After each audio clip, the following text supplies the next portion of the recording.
Hello viewers, welcome you all to my channel Learn with Professor Evelyn Brinda.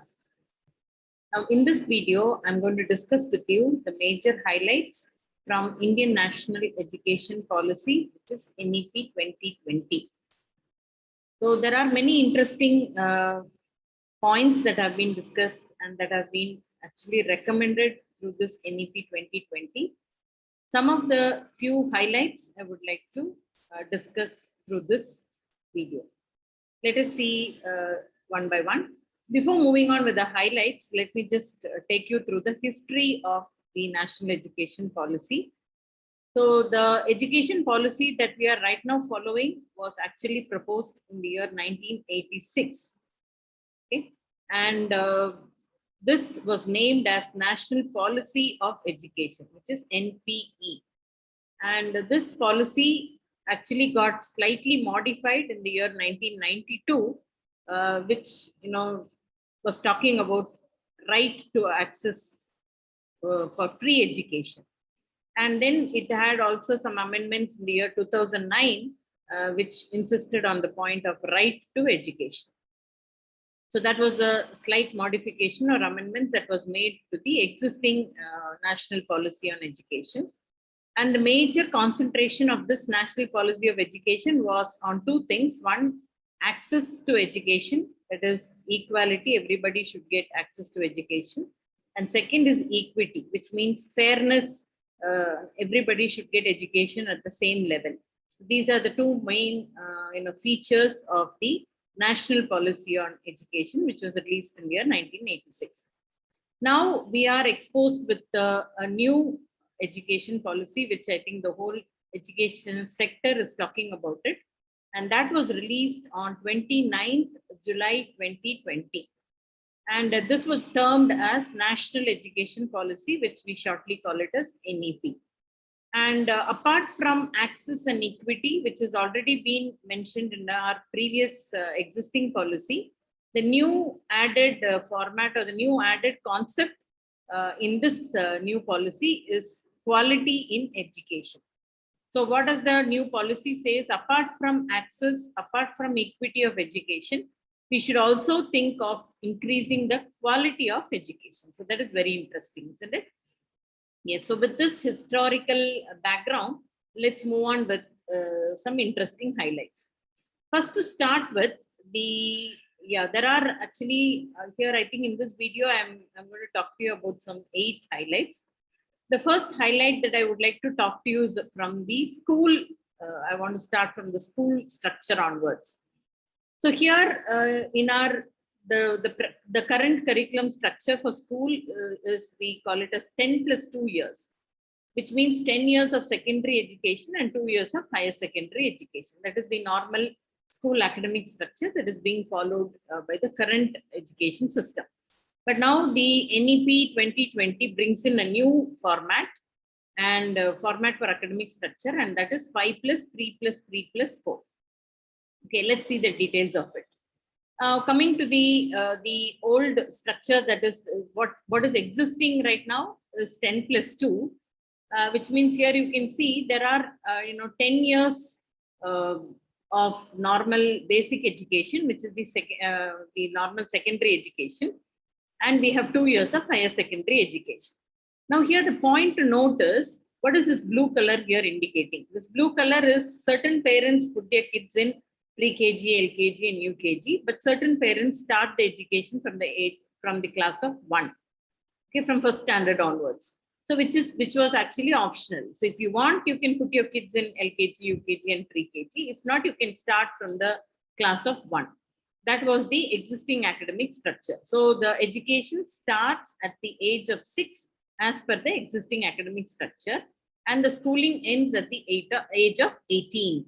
So 6 to 16 is the basic education, and 16 to 18 is known as a higher secondary education. But now coming to the new academic structure, there are many interesting changes that have been mentioned in the new policy. The first change is that they have made the education compulsory from the age of 3 onwards, okay, not from the age of 6 as per the existing structure. So education starts from the age of 3, which means putting your kids in pre-KG, LKG, and UKG has become mandatory. And parents can choose to put their kids either in an Anganwadi or a preschool or Balvatika. That the choice is left to the parents. But it is a must that schooling should start from the age of 3. So they complete the pre-KG, LKG, and UKG by the age of 6. And 6 to 8, they enter and study first standard and second standard. So these 5 years, that is LKG, UKG, pre-KG, first standard and second standard, these 5 years are called the foundational stage as per the new policy. So during this foundational stage, the learning should happen through, through multi-level activities, through games and all that, and it should be completely activity-based learning. So the basics, very basics are taught during this foundational stage. Moving on to the next stage is from class 3 to class 5, which is again divided into 3 years, and that is known as the preparatory stage.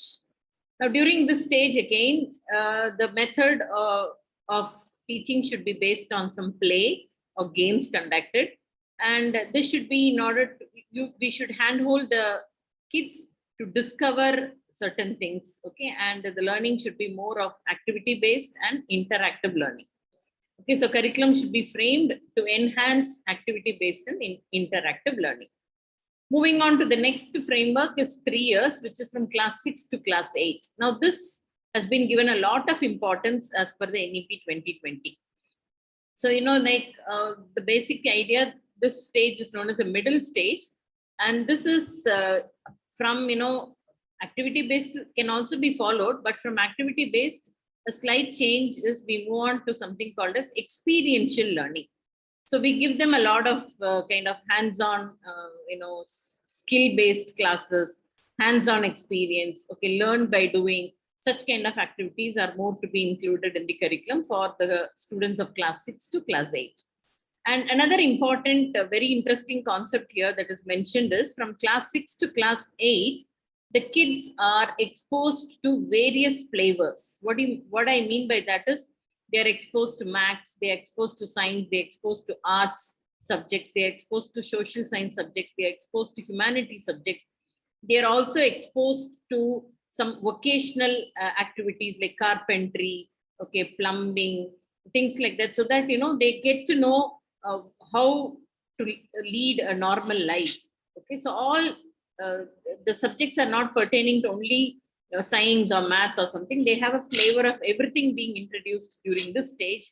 And this stage is considered to be very, very important, known as a middle stage, which has 3 years. Now, once they have tasted all the flavor, now they move on to a more serious kind of a stage in schooling, which is called the secondary stage, that is from class 9 to class 12, comprising of 4 years. So in this stage is where they make a choice of their subjects. Okay, so they choose to take up a math stream or a science stream or a commerce stream or arts, social science background. So the kids, having tasted all the flavors in the middle stage, now they are exposed to, go for a choice of subjects. And then this choice of subject also is not compulsory. There is a lot of flexibility available. It is not that once you have chosen one, you have to stick on to it till the end of your life. No.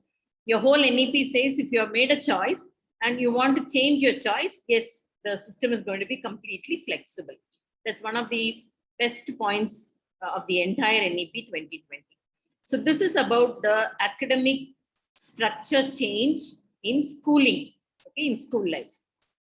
Now, coming to the next change or the next key highlights of NEP 2020 is the higher education. Okay. Now, in higher education, one important and very interesting concept that has been introduced by this NEP 2020 is they call it as MEME, which means multiple entry, multiple exit. Now, what does this mean? Okay, let's have a detailed look about it. Let us say that a particular person is doing a 3 years UG degree program. Okay. Now, after he completes successfully his first year, suppose due to some health issues or due to some family pressure, he is forced to discontinue his studies after first year. Okay, so let's say he exits. Okay, either he can enter after first year or exit. Let's talk about the exit first. So let's say he exits, okay, the first year, but he has completed first year successfully. He is not left empty-handed, okay, as in the current academic structure, but then he is awarded a diploma level certificate. Okay, so even if he completes 1 year, he is given a diploma certificate. Okay, this is something very interesting. And the more interesting part is with this diploma certificate, suppose after 3 years or 4 years, he wants to continue his education, he need not start from the scratch and then start doing his first year. Instead, with the help of his diploma certificate that he has earned, he can directly join the second year. That's why it is called as multiple entry, multiple exit. Now, say a particular student has completed 2 years of study. Okay, due to some unavoidable circumstances, he is leaving or he is exiting his education after completion of second year. Now, he is again not left empty-handed. He is given advanced diploma certificate. Okay, so if he completes 1 year successfully, he is given a diploma certificate. If he completes 2 years successfully, he is given an advanced diploma certificate. Now, suppose he wants to come and join back after a break of 1 year or 2 years, he can join back where he left. Okay, it's enough, only he takes up the third year and then he completes and receives his degree. This is something very, very interesting, and I would say the most encouraging point in the entire NEP 2020 is this multiple entry, multiple exit. So this is for a 3 years UG course. Now say suppose a student undergoes a 4 years UG course, the same thing implies. So after completion of first year, if he exits, he gets a diploma.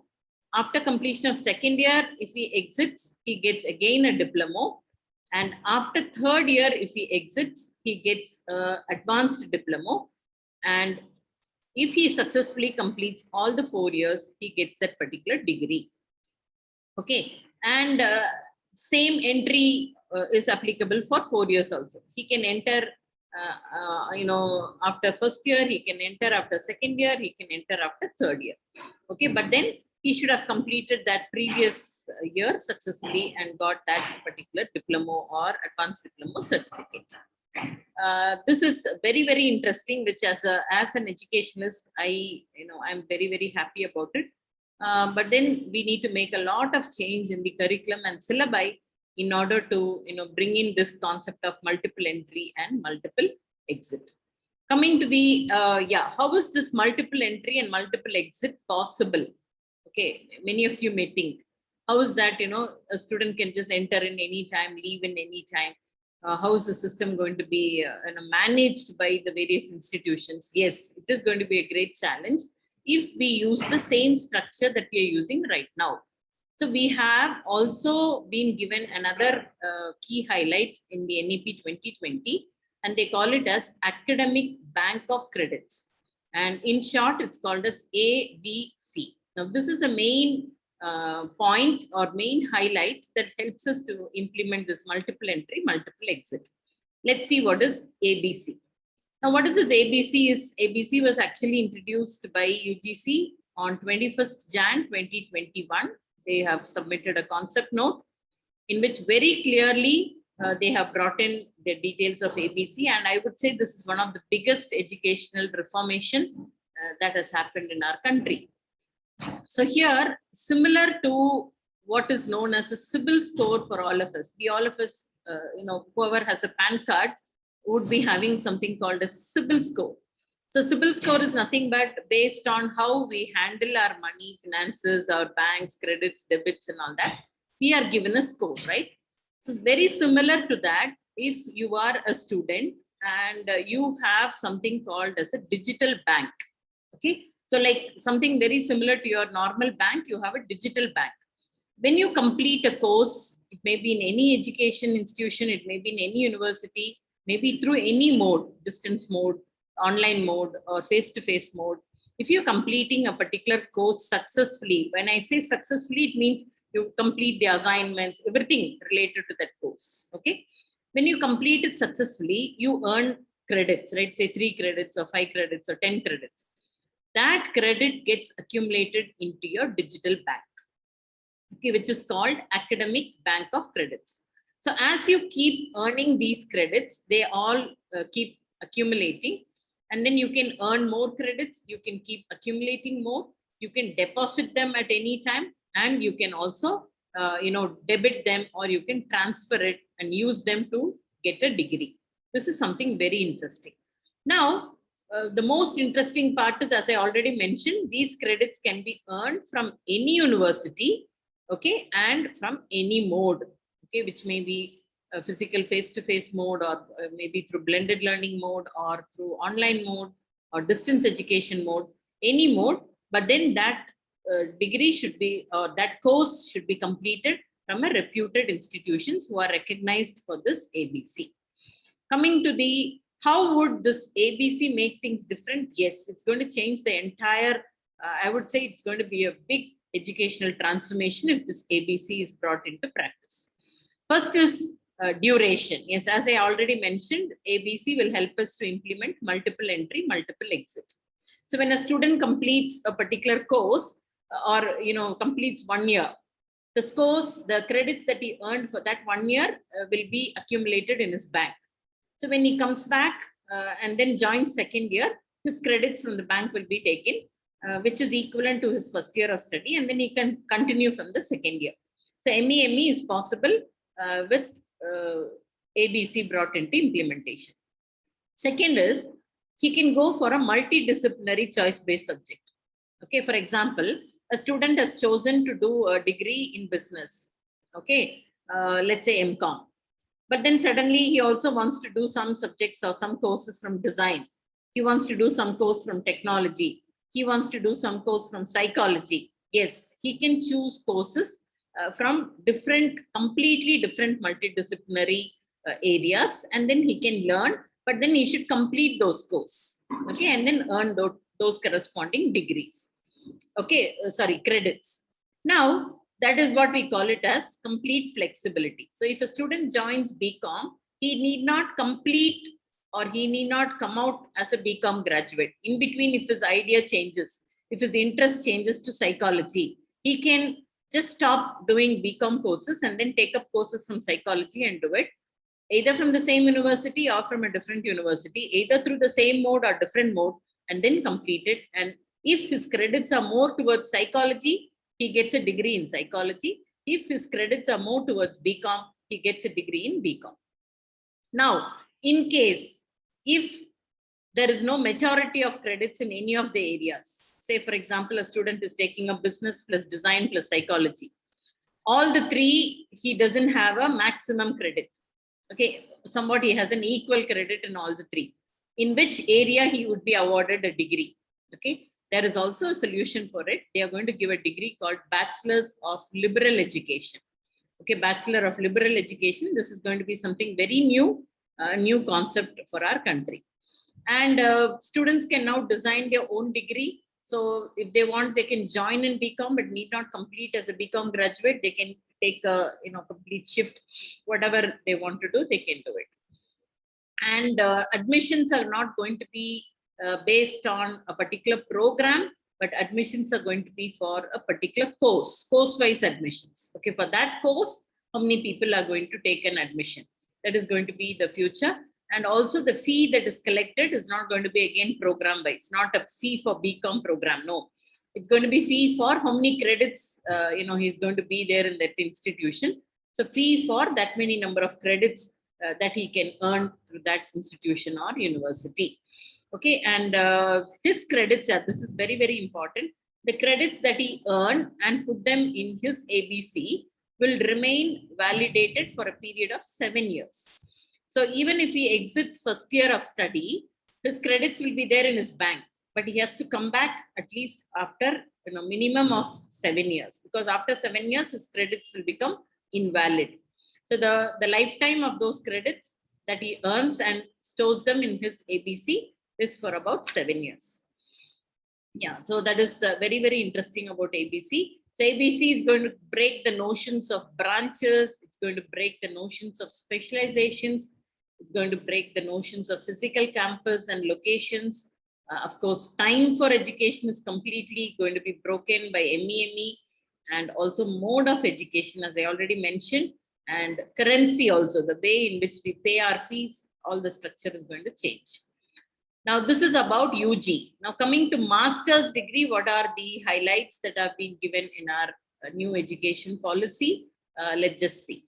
So suppose a person has completed a 3 years UG program, say for example, a BCom or BSc or BA, he can do his MTech will be 2 years. That is what is already existing.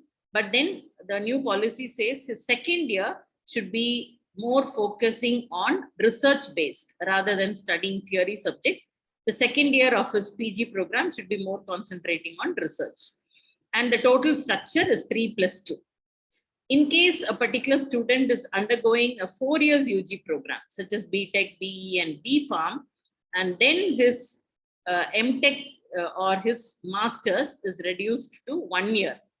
In the present system, it is 2 years, but as per the new policy, it's going to be 1 year. And that 1 year also is going to focus majorly on the research-based study. Okay, so the structure is now, earlier it was 4+2, now it has become 4+1 structure. Okay, so totally by 5 years, either you take up a 3-year UG program or a 4-year UG program. By 5 years, you will be completing your master's. That is the major concept. Now coming to one more major highlighted change in this new education policy is the MPhil degree has been discontinued. So like the reasons need not be discussed here. It's just said that instead of doing, now as per the current system, we do masters, then we do an MPhil and then do PhD. But now the current policy says you can skip MPhil. MPhil is completely discontinued. So you will not be having an MPhil at all in future. And right from masters, you can directly do your PhD. Okay, so that is the new policy stating to us. Coming to again some more major highlights. The sixth highlight I would like to say is the demarcation, or there is no separation between arts and science subjects. I think this is a very welcoming change, I would say, as an educationalist, is that, you know, the arts subjects are taken very lightly, or people who study art subjects are taken lightly, and people who study science subjects are taken more seriously. No, all are equal education, right? So this new policy says a person who's studying chemistry can take up a course in music. A person who's studying music, if he's interested, can take up a course in mathematics. So he can go for an interdisciplinary, and that strong line that lies between an arts and the science degree is going to be removed. That's very welcoming. Next is also there is no separation between a curricular and an extracurricular activities like sports, music. Okay, all that is going to be given equal importance to that of a curricular activity. So maybe credits have to be earned, only then you can complete your degree or a program. That is going to be a must in the new NEP 2020. The third welcoming change is that no separation between vocational and academic streams. I think vocational is, see, even you may have MTech degree in electrical and electronics, but changing a bulb may be very difficult for you. So to remove that, you know, skill-based training is given along with your academic education, which is given equal importance. Okay, so these are some of the, I think, major highlights. So because of these, what is the outcome that is expected? That is very important, right? It is just not that changes are made for the sake of it. But then what are the educational transformations that are expected from an educational point of view? Because I being in this educational sector for about 2 decades, what I have observed through this new educational transformation is the students have the choice to pick their own teachers and also pick their time to study. Okay, so when somebody is picked, we try to prove ourselves, we try to prove our quality, so automatically that quality of teachers, the quality of teaching would increase. Okay, so flexibility plus quality would increase when this concept is brought into practice. Second is students are given, they are given a choice to frame their own courses. So today's kids, when they are given a choice of doing on their own, I think they would do it with a lot of interest, and also they would be given a responsibility. So they become more serious about it. Third is, again, they can design their own degrees. So now degrees have become student centric, okay, not institution based or not based on the interest of the parents, but students can now choose their own degrees. And another welcoming concept is they can study through any mode. So you can study through online. You need not waste time in traveling and going to a same institution, paying very high fees, and then completing your education through that institution. You can just learn through online mode. Okay, so a lot of you can explore many things. And though last, it's not a least one, learning and examinations are made on demand. So here, whenever you're ready as a student, you can take up learning a course, or you can take up an examination, which becomes an on demand. So these are very, very interesting educational transformations that we can expect from the new education policy that was released in 2020. So as a professor of an university and as a director of an online and distance education, I have just shared my views, okay, on how this NEP 2020 is going to transform the educational sector. And I'm happy to welcome these changes, provided that the institutions and the government puts all these into practice. So thank you very much, dear viewers, for watching this video till the end. And if you have liked the video, please do like it.